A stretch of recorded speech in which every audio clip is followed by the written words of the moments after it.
Welcome to Film Shapes, the podcast. Blake, pick a man, bring your kit. Welcome, guys. Today we're talking about 1917. With us again is Roly. Hi. Hello. And Merv, how are you? Good, thank you. Great. Now, this is the latest film by Sam Mendes. It stars Dean Charles Chapman, who's Tommen in Game of Thrones, and George Mackay, and there's an array of cameos as well. The real star is probably Roger Deakins, the cinematographer, I'd say. This film follows the two leads on a mission to the front line in France during World War I. Now, guys, what did we think? Roly. Ooh, impressive. Mm-hmm. Yeah, I was really impressed with this film. We'll just start with the one shot kind of. It's not a one shot, but this is what everyone's talking about, isn't it? Probably but first of all, I thought it was brilliant, and wonder what Merv thinks as well. It was, really enjoyable. It just dragged you. I've never really felt, particularly that first 40 minutes, just physically exhausted. Yeah. Of just this constant just being dragged and dragged. So, it was just really enjoyable. Yeah. The camera following them and then sometimes getting in front of them as well. And then it's always on them. We will spoil it soon. Shall we spoil it now? Sure. Okay, so one of the guys buys the farm about halfway through, doesn't he? Geez, you're going straight there. Yeah, so... I didn't know you were going to do that. Well, that's a spoiler. Everyone knows this is going to be spoilt. What? Well, I just hope some people might not know what buys the farm is, and before they look that up, then they might be able to listen to a bit more of this episode. Yeah, it's hard to talk about this as the two guys when actually halfway through it just becomes one, maybe even earlier than half. Yeah. Okay, so all right, what was the purpose in spoiling it?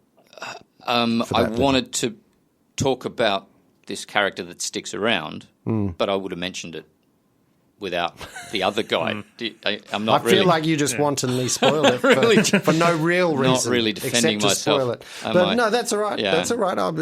You'll definitely have some more intelligent things to say about the film than I will, I'm sure. Not necessarily. Well, Merv and I saw it together. You saw it about a couple of weeks after, I think. I was a bit later. But I thought I was really impressed with the way what it did with time and the film takes place. I think it starts in an afternoon and it's supposed to go through to the next morning, more or less. Yeah, but it does, to spoil again. And it kind of happens. It occurs in this kind of quasi real time because there is a blackout spot in the middle where the director purposely says this is a stopping point. Yep. An unspecified amount of time has passed now. But even still, what it does, it does a weird time compression thing because the film is still only 2 hours long. Yeah. So a lot more things happen in the time that you're watching than would. There's many more hours worth of things going on than what you're watching. Okay, I'm not quite with you because I think it is real time apart from that chunk of, what are we saying, 5 hours or something, where he gets knocked back in this in the stairwell. But that still leaves you're still 7 hours short then. So you talked about this as well, didn't you? Yeah, Merv? it's just they kind of talk. Oh, we've got heaps of time, not a problem. Yeah. No, I want to leave now just to make sure I've got heaps of time. Right. So they leave quickly, and he only, and it's still a rush at the end, even though we lose that chunk. Let's say, but. It just seemed How long? Don't they mention the mission being only 6 hours to get there, best case scenario? So let's say it takes them 6 hours, 6 to 8 hours to complete the mission. Yeah. How long do you think he was out cold for? That's the get out clause. As long as it takes to marry up the rest of the film. It's not enough. Come on. Really? But it's irrelevant. Yep. It probably is irrelevant. I don't think it's irrelevant. Yeah. It's irrelevant in watching the film, but in discussing the film, I think that's one of the clever things that it's kind of a psychological trick that it plays because these things happen. Yeah.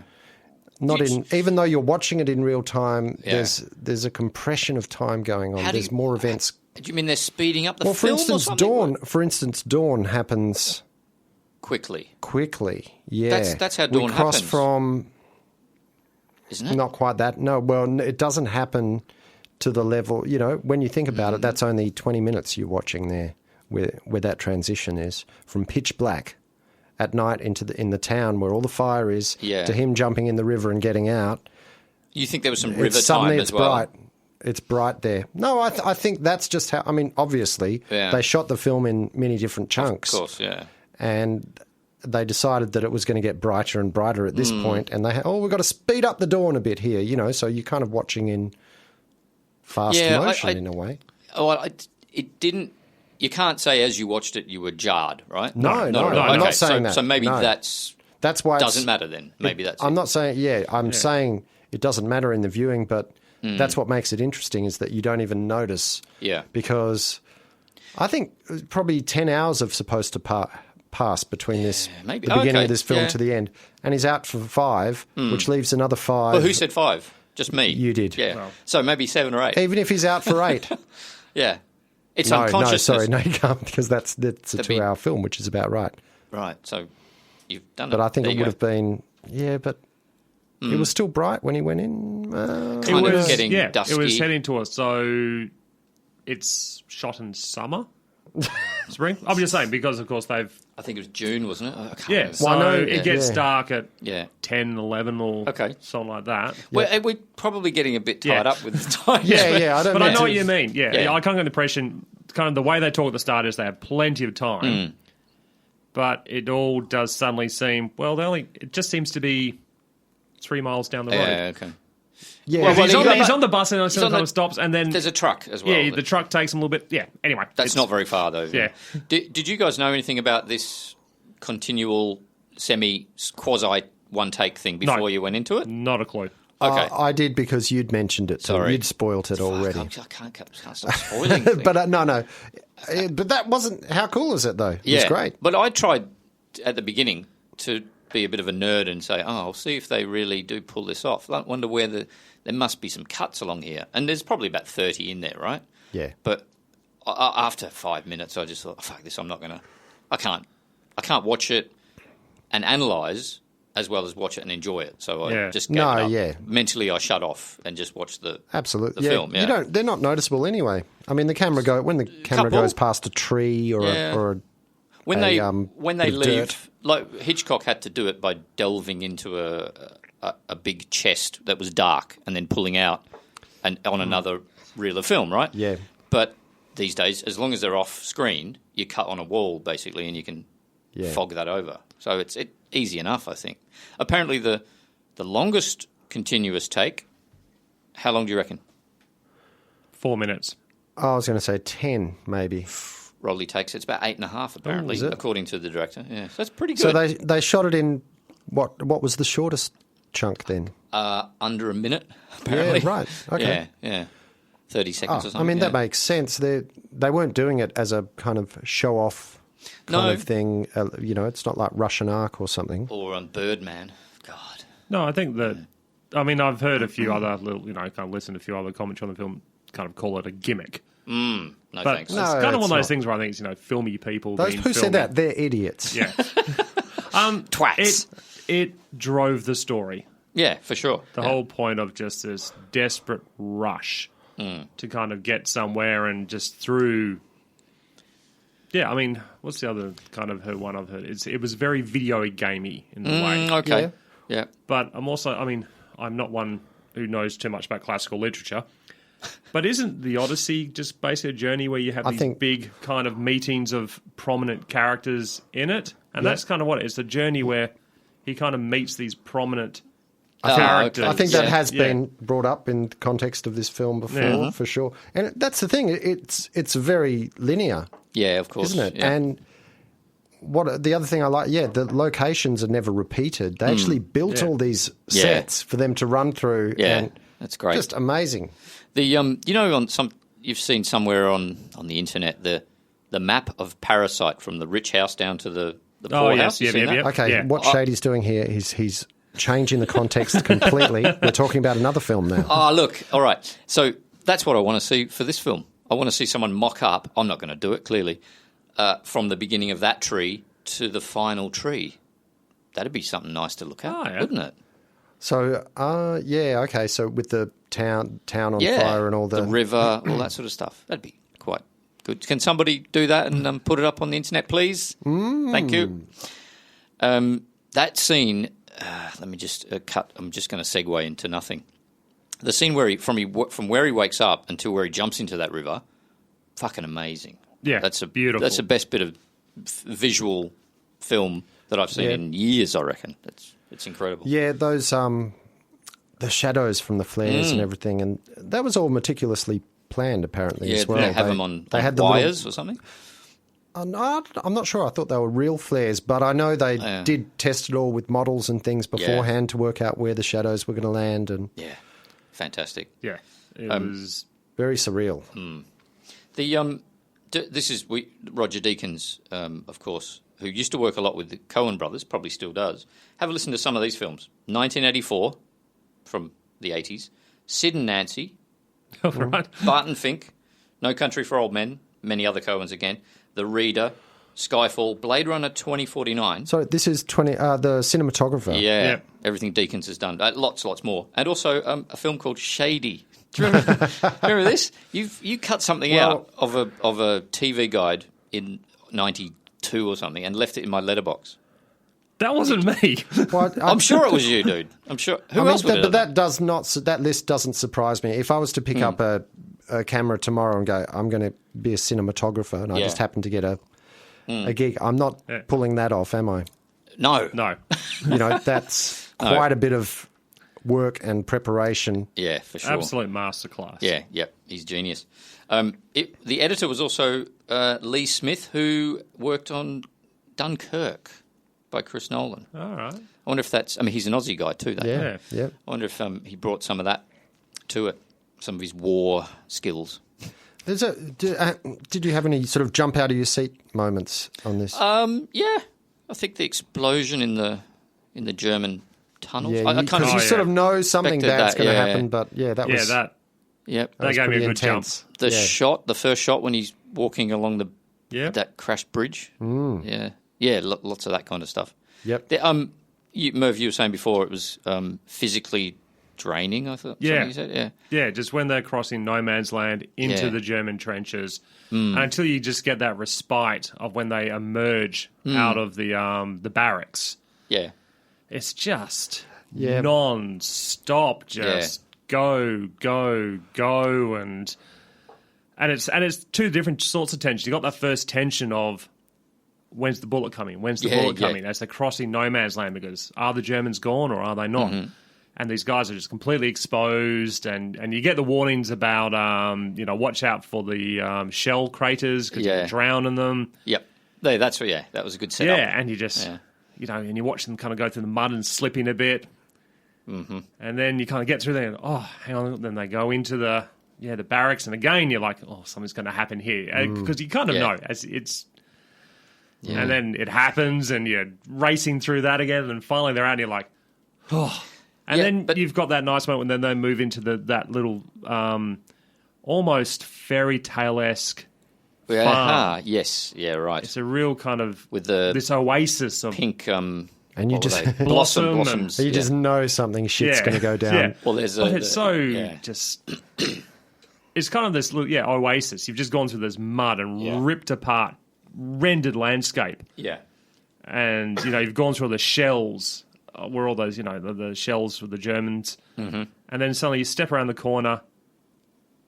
And you're in it's beautiful. Beautiful green grass, pink the blossoms, pink floating, blossom floating, dead cows everywhere. Oh, that's another thing. And you kind of go, oh dear. Yes, yeah. How do you think were the Germans treated fairly by the film? The Germans. How many they were Germans obviously the bad guys, right? You didn't. I think they were in that you war. You never weren't met they? a half-friendly German. Kind of, yeah.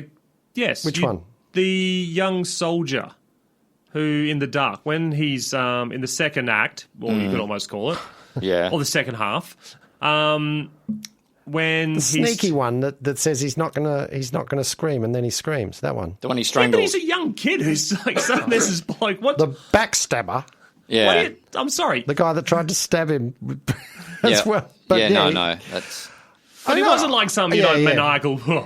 It was just like bloke was like, oh, who's this? What? There's an Englishman here. What? Well, what did you expect then, Roly? A little bit of. No. I just wonder if it was slightly biased on that angle. You know, when they save the guy and then he stabs them anyway, and you know it gets kind of. Yeah. You know, all the Germans where, you know, the guy in the building trying to shoot him and doing their jobs. I would say I don't think that's making them out to be rotters or anything. The other like guy that. comes towards him in the burning building. That's quite an interesting scene actually, because you don't know who's who, who's who, and there's the same sort of confusion. But the answer is always the same. If I'm German, I'm going to fucking try and kill you. Yeah. Well, mate, I suppose that's the battle. Maybe they were told this. Oh, look, sure. Yeah. Merv, you didn't much like the bit where he has a little breather downstairs. Yeah, the scene with the... Sounds like a euphemism, sorry. Yeah. Well, I just found it very tropey in the sense that the break is, you know, you're in this ruined village, he staggers through a door and suddenly there is a young girl hiding away in her little, cave as such in the ruin. Yeah. With a small child who the implication wasn't hers. She found it and was looking after it. Yeah, well, she said that, Yeah, and...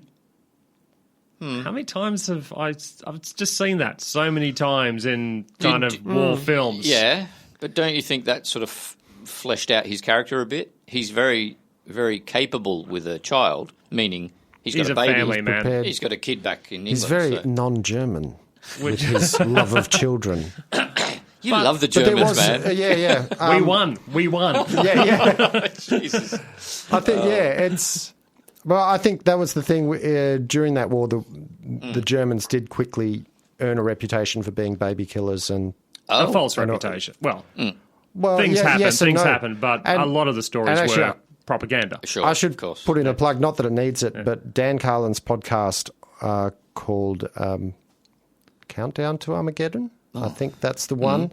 It's a multi-part series on this period of the First World War that covers a lot of first-hand accounts and letters and in great detail. Yeah? Okay. Is one of the most amazing podcasts I've ever heard on any subject, and definitely worth a listen if you're interested in World War I history. Nice.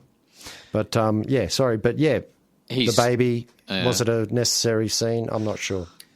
I thought it was a good place to pause. I mean, coming after that great exit from that where he's killed the sniper, I thought that was an important point. Bit of a rubbish sniper. yeah, that's true. He's walking along a bridge and he can't hit it from that. Yeah, it's true. Yeah, it's very average. Now, can I just give you, at this point, something I came across on IMDb? Sometimes you scroll down, you see the goofs or mistakes on IMDb. Yeah. There's some proper, real anal mistakes going on here, right? Let me read one out to you. When Schofield meets Colonel Mackenzie, he salutes him with no helmet or headgear of any type. This would never happen in the British Army. Fuck off. You must have a head covering of some sort in order to salute. Thank you. There are a few like that. It's brilliant. So in all that period of the First World War, no one ever saluted a superior officer without Roly, did you not hear me? This would never happen in the British Army. Yeah. Okay. Maybe in the German. Oh, yeah, maybe. Army. Yes. That's crazy. And there are some other, I mean... you got any more? I'm no, sure. the only people... Well, there was something about grass being too long. Never in June. June 1917, no way. So, it's I mean, there's a lot of stuff like the insignias on the things and the guns. And the real... sorry, Merv, history nerds just getting their knickers in a bunch about some of this shit that nobody else would really care about. So. Can I make a quick correction for what I said before? Countdown to Armageddon is actually Blueprint for Armageddon. Blueprint for Armageddon. Yeah. Okay, thank you. How did you quickly remember this? I looked it up. Oh, right, okay. Very I knew it was something like that. Yes. Now, this might interest nerds amongst us. Because they needed to disguise... The cuts that they were going to do, they stuck to a 40mm lens for the whole thing. 40mm lens on an Arri camera, I think, for most of it. Occasionally using larger ones when they needed to. But that's, I guess that's what's my point here? I guess they wanted to use others. Like apparently, Deakins was happy with this. He was surprised by the definition and that kind of stuff in the dark places. So. Yeah, okay. I wonder if you would notice. They are the pros, but would you notice a 50mm lens changing to a 40? I don't know. Well, yeah, maybe you wouldn't notice the change if it was done cleverly. But yeah, that is a question. How do they change from one lens to another if there's no real blackout? I'm not sure. Yeah, well, I guess that's why they stuck to the majority of it being the 40mm lens. That's nearly fisheye, isn't it? No. It depends so what. Fisheye's like 30 or something, isn't it? Maybe 28, 30. No, 30. Well, 30. Like 35 is also a standard lens. Yeah, I'm out of my depth here. Like so those, the 50s are standard, but 35 is like a wide standard. Is it? As far as but maybe these cinema lenses might be different as well. Yeah, maybe.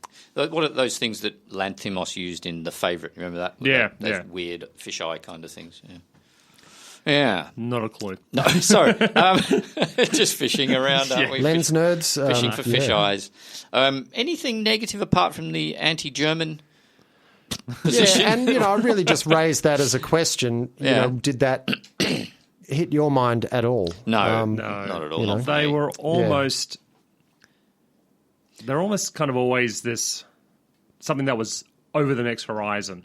I mean, you really didn't... I mean, there was the one scene with the pilot at the start. Great scene, yeah. But then after that, they were just shadows. And, yeah, that's true. All right, you never really saw fleeting glimpses of them until really that one scene where he encounters the two kind of around the fire. But the rest of the time, they're just not really... Bit of an and even enigma. at the very end, when they're completely not present.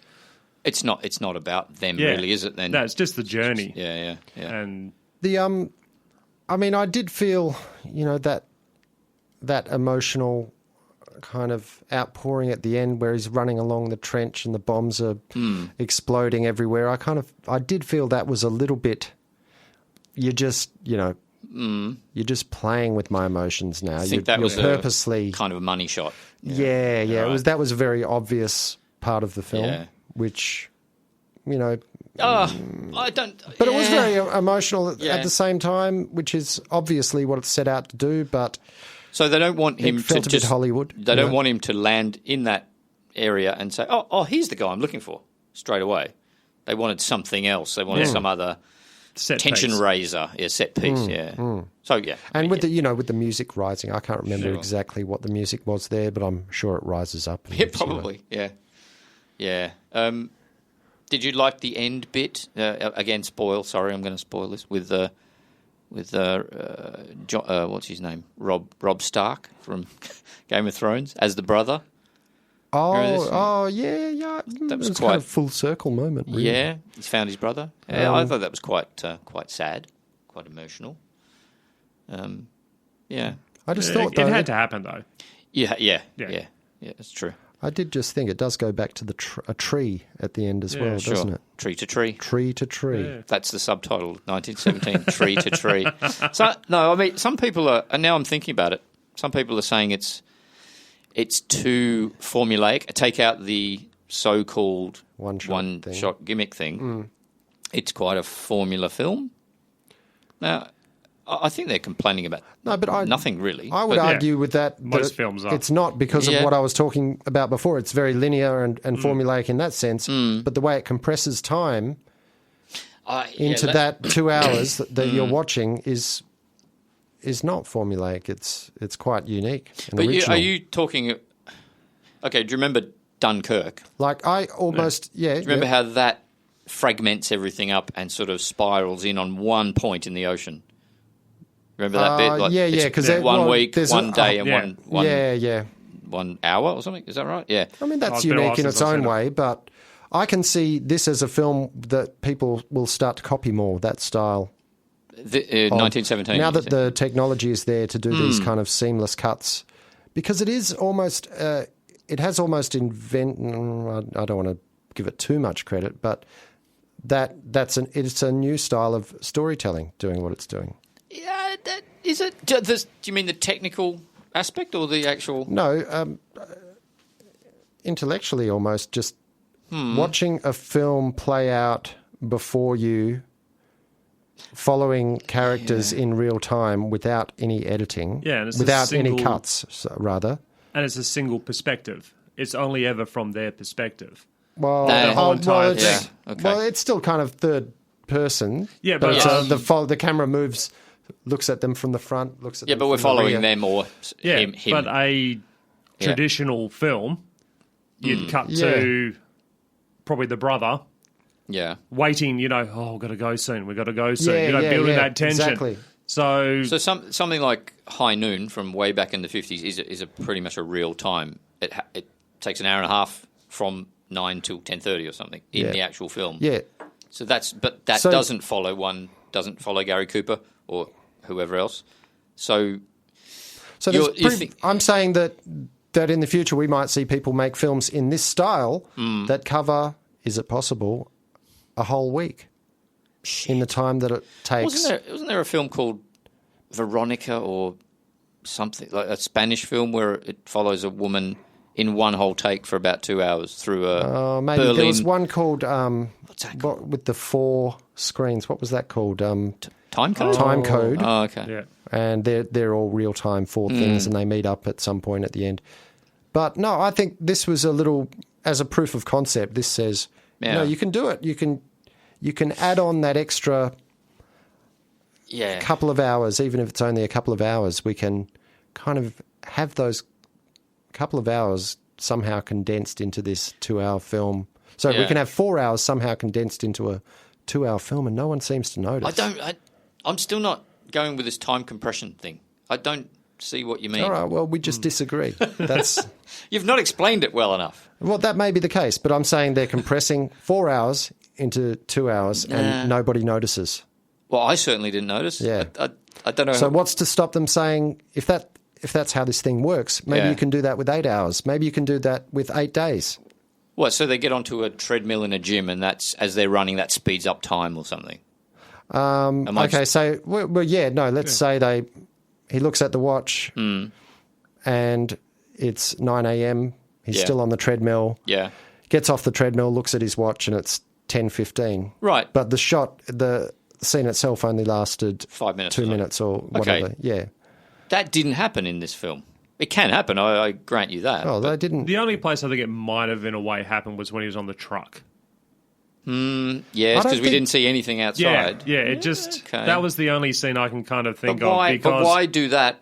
Why do it there and nowhere else in the film, except for when he blacks out?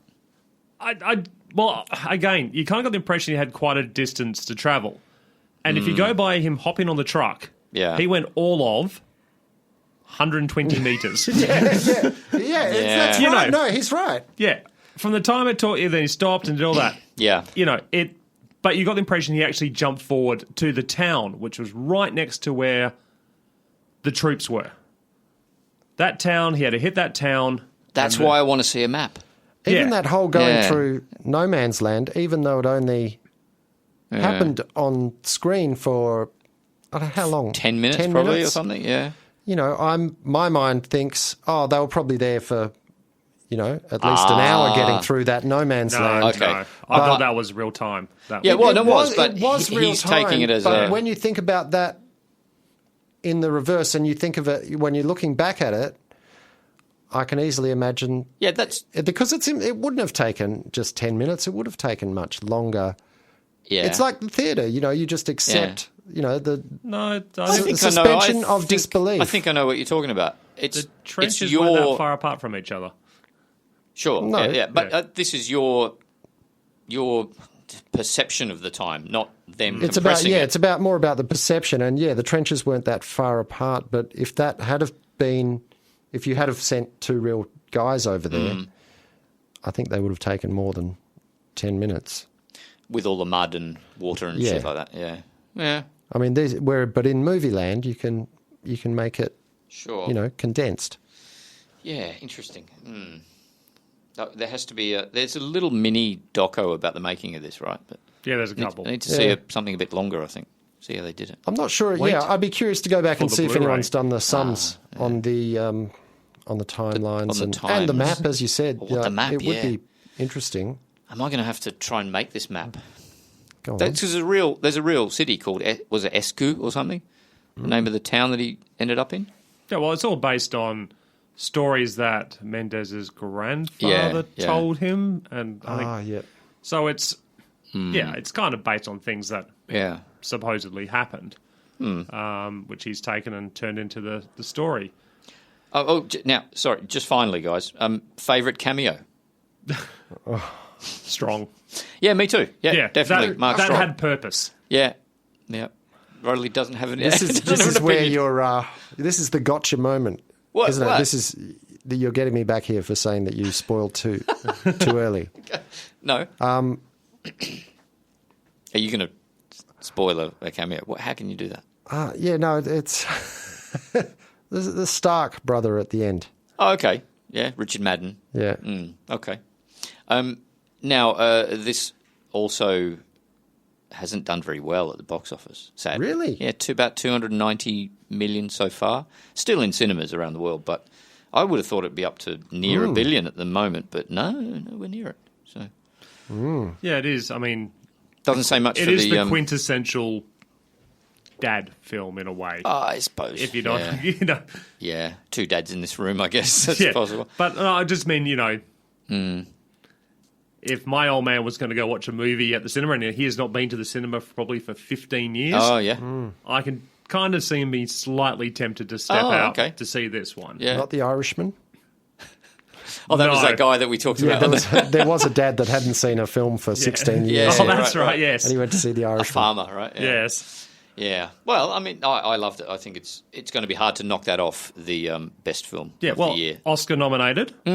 So got nominated, for Best Film, Director, Music, Original Score, Makeup and Hairstyling, Visual Effects, Editing, Cinematography, Sound Mixing, Sound Editing, Production Design, and Original Screenplay. All off the top of your head. Wow. That's fantastic. Yeah, I know. I'm just so clever. All it ended up winning for was Visual Effects, Cinematography, and Sound Mixing. Yeah, well, technical, well deserved. So I'm going to sit there and ask you, Original Screenplay, 1917, or winner, Parasite? Yeah. Well, who would you go on if for? I had to vote? Yep. I'd go Parasite, probably. Oh, definitely. Production Design, 1917, or the winner, Once Upon a Time in Hollywood. I think 1917 would have been harder to do, so I would have given it that. What was the other one? Original Score, it was 17, or The Joker. I don't remember the music from either of those films. I'll have to take a pass on that one. Makeup and Hairstyling. It's never going to win that. No, Bombshell won that, but even then, I don't quite see how Bombshell was so amazing. Lots of blonde hair.